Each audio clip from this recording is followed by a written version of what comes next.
So yan mga kalakotsero, ito na yung Barangay Balas. So marami tayong mga kaibigan din sa Balas mga kalakotsero, no? Di niya ako mamista noong last February.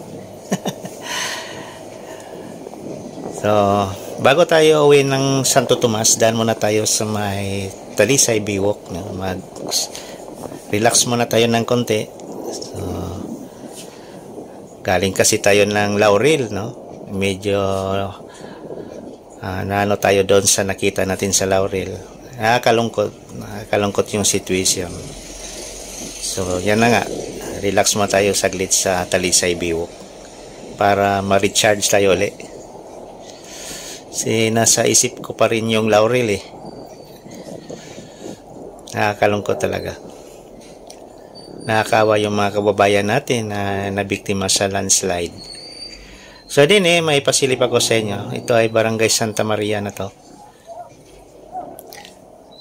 So itong parang to magkapamilya to, magka-relatives din parang village nila. So halatang mayaman talaga yung mga nakatira diyan. Kaso lang bumigay yung yung riprap ang tawag niyan. Yan muntik na yung bahay na yan mag-landslide Muntik na mag-slide pala. Nakakatakot yung mga ganun na bahay mga kalakotsero, no? Pag bumigay yung yung pundasyon ng lupa. So hindi safe pag ganun, lalo na pag malakas ang ulan tapos may lindol pa. So hindi mahalata na malakas ang bagyo, no? So ibang-iba ang level din compare doon sa may Barangay Sampaloc at saka Laurel. So siguro nung bagyong Christine, hindi gaano kaya lakas yung hangin at saka ulan din sa Talisay. Although mayroon namang sigurong baha din. Pero mas grabe yung nangyari doon sa may Laurel. Siguro sa dami namang landslide, no? Ang dami nating nadanan ng mga bundok na nag-landslide. So naipon lahat tapos bumagsak lahat doon pa naman sa Sampaloc, Barangay Sampaloc at saka sa Laurel, no? Buti na lang, no? Ang daming nag-rescue at saka support ng national government. So mabilis yung recovery ng Laurel ngayon. So pwede na tayong bumisita kung kayo ay may mga kamag-anak doon, pwede na kayo, no? Safe na daanan. So ngayon nandito na tayo sa Talisay. Yan. Alam niyo mga kalakotsero, itong Talisay, maganda talaga, no? Na bayan. Din to, simpleng bayan lang, pero halata na progress na itong bayan ng Talisay. Kasi noong una kong visit din sa Talisay, I think 2015 mga ganon. Hindi ganito. Ngayon ang dami ng establishment din sa Talisay. Kumpleto na rin, no? So ayun pala, no? Marami palang napunta ng sementeryo ngayon. Yan pala maraming tao din So sanahan mag-right turn tayo. Papunta tayo ng Biwok.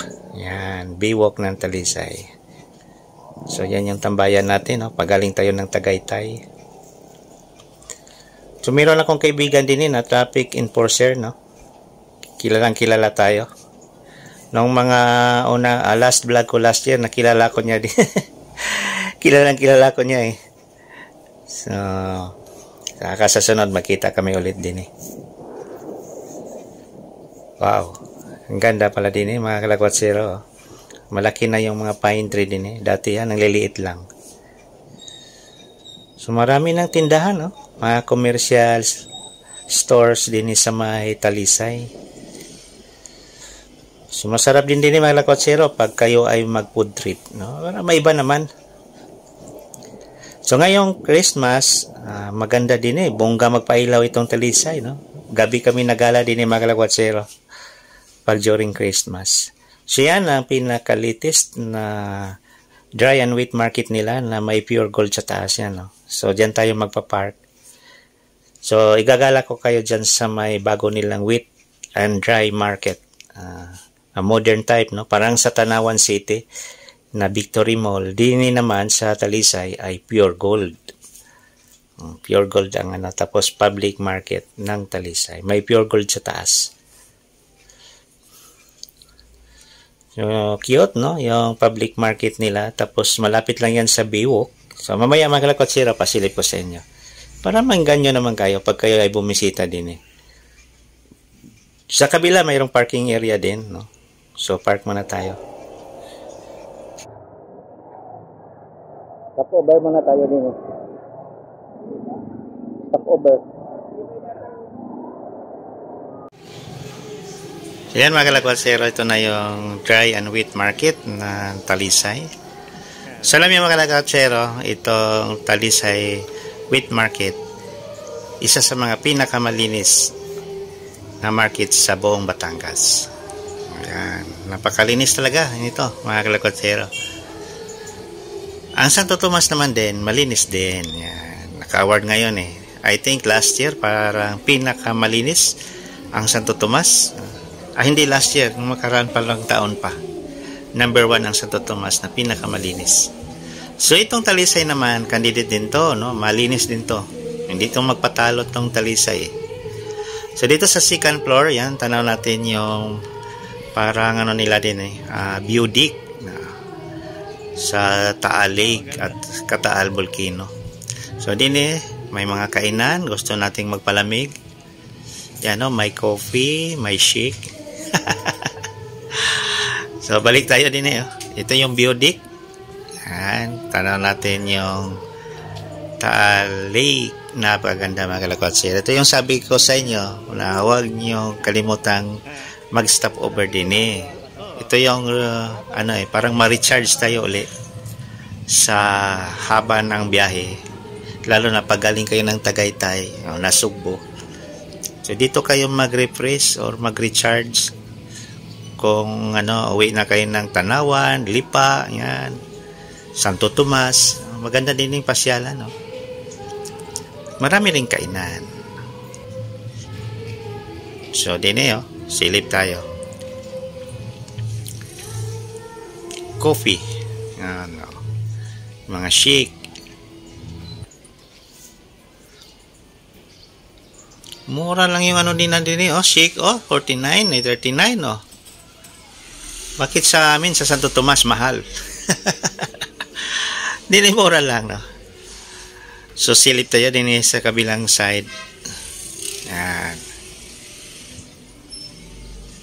So dyan tayo galing mga kalakwatero.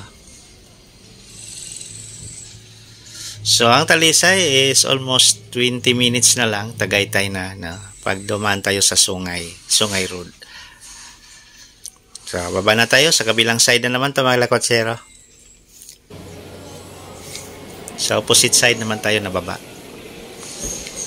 So ito naman yung dry market. So iba din pala din sa kabila, oh. Oh, may kainan pala din eh, oh. Mga tusok-tusok, oh. So hindi tayo, magpalipad tayo ng drone para makita natin yung aerial view. So yan ang Taal Volcano. Yan. So wag muna natin yan i-video yung ano, Taal. Dito muna tayo para maiba naman. So ito na yung Talisay, Batangas, mga kalakwatero. Napakaganda na lugar. Yan, no? So yan yung pure gold at saka yung wet and dry market. So ang ganda talaga ng Talisay, mga kalakwatero, no? So ang Talisay is a third class municipality ng province ng Batangas. Yan, na may population itong 46 to 50,000. So hindi gaano kadami, no? Then yung household din is nasa almost 10,000 plus. Yan. So isa sa mga income nila din is fisheries, no? Marami kasing cage din eh. Fish cage. So ito na yung pinaka-town proper ng Talisay, no? So 10,000 households at may sakop itong 21 barangays.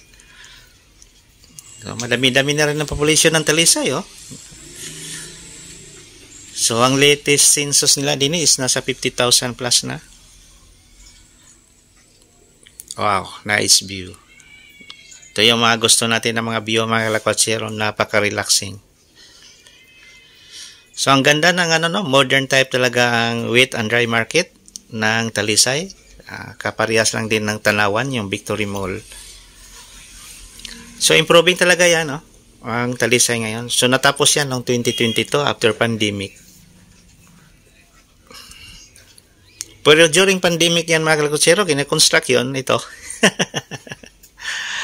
Okay, balik na tayo. Pauwi na tayo ng Santo Tomas.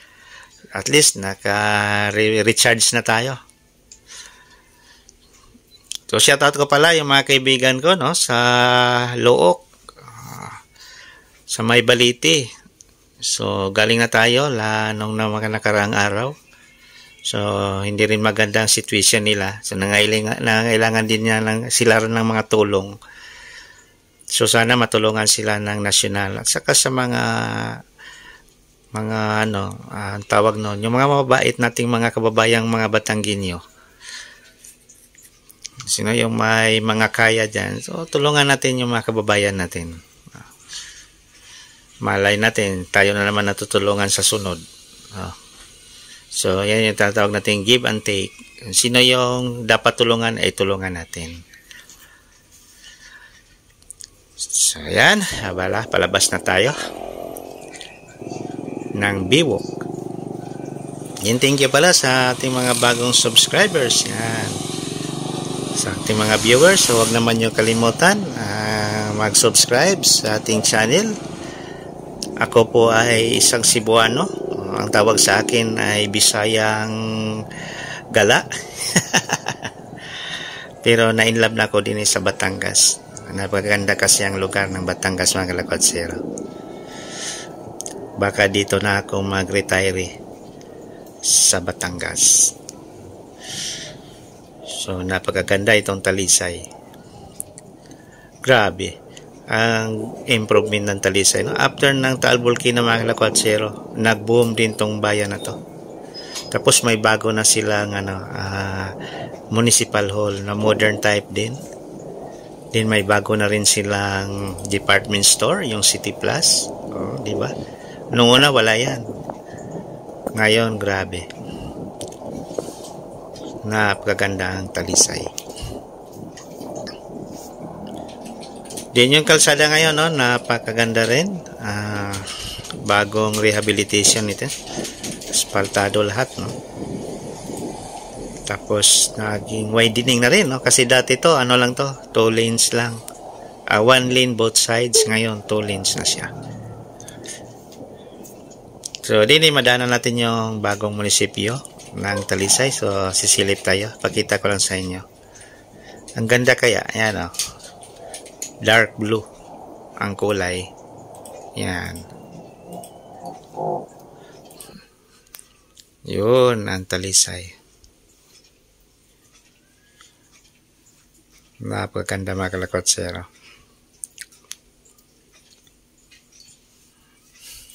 Tapos sa kabila naman ay ang City Plus. Yan. So, bagong department store yan. Mag 1 year pa yan. Kasi parang kasabay lang ng SM Santo Tomas pala yan. So, yan mga kalakotsero. Marami palang salamat sa ating mga bagong subscribers. At saka sa ating mga viewers. Huwag naman nyo kalimutan mag-subscribe sa ating channel. Yan. So marami pa tayong mga upcoming videos, no? So pag wala kasi tayong trabaho, so itong ginagawa natin. Naikot tayo sa buong Batangas. Yan. Para maipakita ko sa inyo gaano kaganda ang Batangas province. So thank you very much sa lahat. So dito na lang po. God bless us all. Thank you. Bye-bye.